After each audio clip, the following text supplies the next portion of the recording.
Two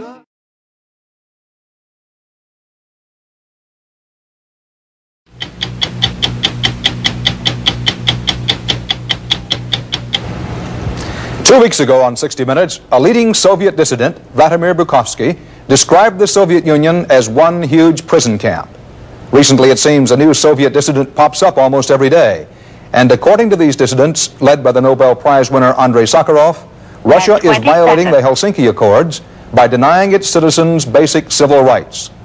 In light of all this, it surprised us to hear that somebody sings anti-establishment songs in that very established communist country. His name is Vladimir Wyssotsky. Some people call him the Bob Dylan of the Soviet Union. Wyssotsky is a famous actor in Russian movies and on the stage. That's his conventional side. But he also writes and sings biting, satirical poems about life in the Soviet Union. He says that what he writes and sings is not unpatriotic, so he does not classify himself as a political rebel. But there is no doubt Wyssotsky is a strong critic of his society. The Soviet authorities, it seems, don't know what, if anything, to do about him. They didn't know what to do about him when he got on a plane recently and came to New York.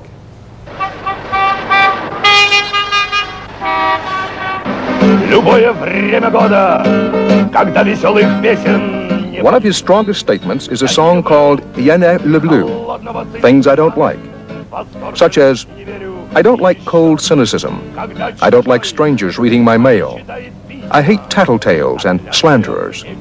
I don't like people being shot in the back or in the front. I'm upset when the innocent suffer.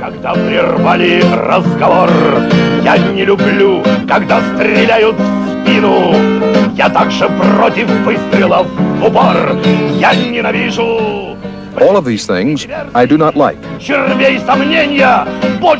These things I will never like.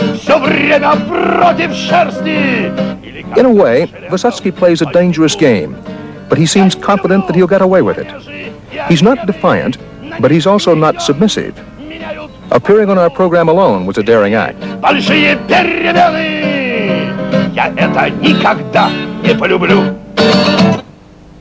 You like to describe yourself, I know, and your work, as protest, but not revolution.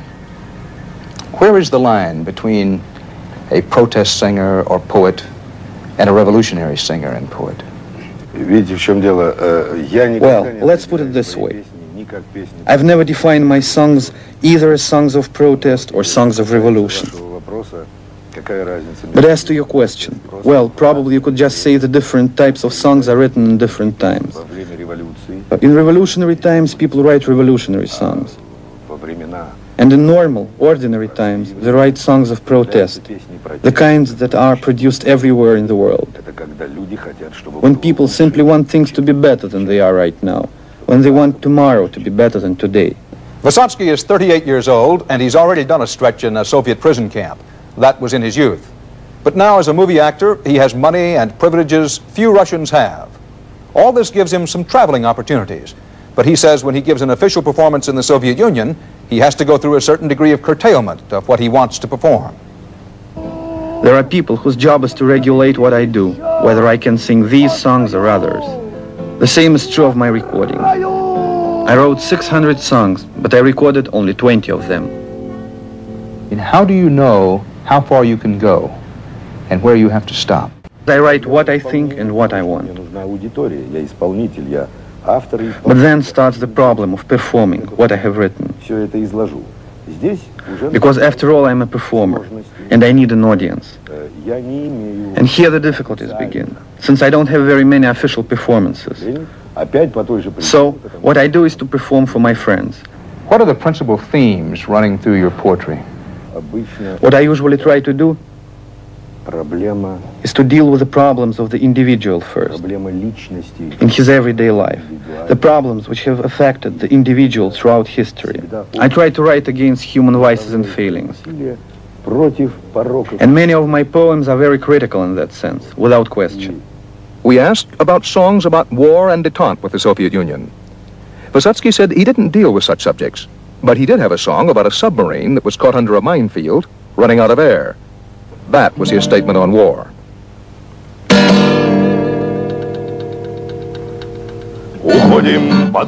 We are submerging. нейтральной воде. In neutral waters. Мы можем погоду, плевать на погоду, а если накроют, локаторы взвоют о нашей. But if we are discovered, it's all over. Спасите наши души, мы бредим от удушья. We are running out of air. Save us. Спешите к нам. Hurry. Услышьте нас на суше. Listen to us. Наш СОС все глуше, глуше.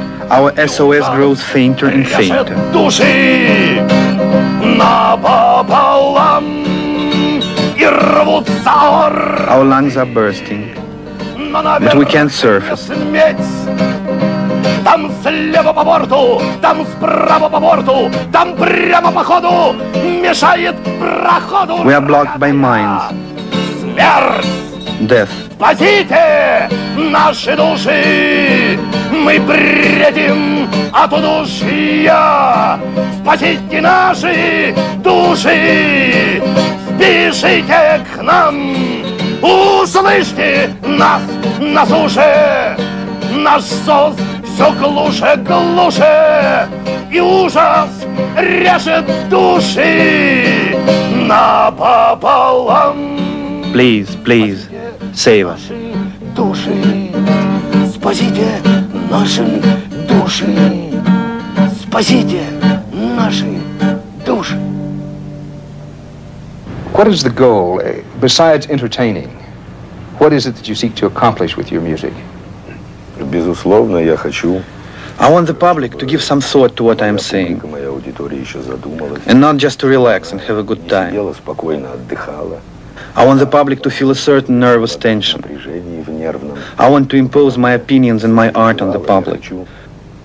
The audience has got to experience what I am saying. So, I want to put the public in the same state that I am in. Actually, New York was just a stopover for Wysocki. He was headed for Montreal to record an album for a Canadian record company. He did that on the sly, without clearing it in advance with Soviet authorities. They had managed to block the release of an earlier album he had cut in France. I would think, perhaps I'm wrong, I would think that those who lead the Soviet Union might be a little wary of letting you out of the country. Are they not? I mean, do they not concern themselves with that? They're not worried about you at all? Ну почему? Ну что вы? Я уже четвертый. No, why? I've left the Soviet Union already 4 or 5 times and always return.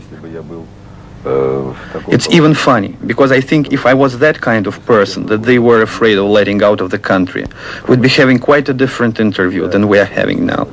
I'm sitting quietly with you, asking me the questions you want to ask me, and I'm answering them calmly. I love my country, and I don't want to do it any harm, and I will not. We don't want to give the impression that Wysocki is always writing about things he hates or about doomed submarines. He does a number of patriotic songs that keep him in good graces with the Soviet authorities. And actually, much of the time, he simply pokes fun at small things, like the morning calisthenics they play on Moscow radio.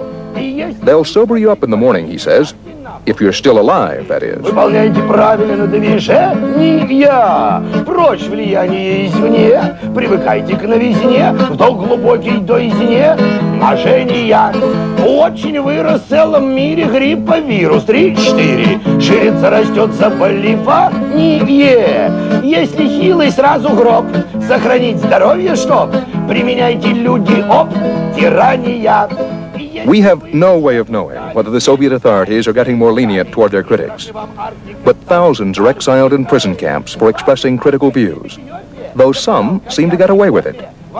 Vladimir Wysocki is one of those who walks a very narrow line between official tolerance and oblivion. Выигрыша даже начинающий.